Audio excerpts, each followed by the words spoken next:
И здравейте хора, това ми е новото видео.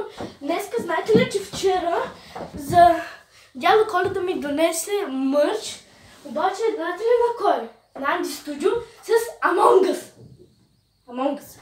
Аз си мислех, че ще бъде на Andy Plays Games, обаче не. И ще ви го покажа може би или утре, или сега вечерта, когато стигнем до Плевен. Там ще отиваме и да. Какво ще правим? Не знам. Може би пак ще дойде Дядо Коледа и ще даде още подаръци. Какво ли друго ще направи Дядо Коледа? Дали ще донесе още една игра? Защото той донесе една игра, обаче се повтаря. И аз не исках тази. Защото тя е малко скапана и ужасна. И да. Не е хубава.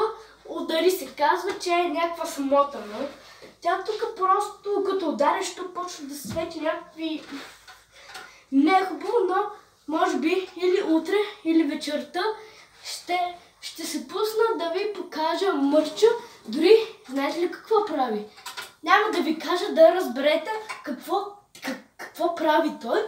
Много хубав, така че гледайте следващата част. Това е първа част, ние сме в момента в Пловдив, след това отиваме в Плевен и да, чао-чао!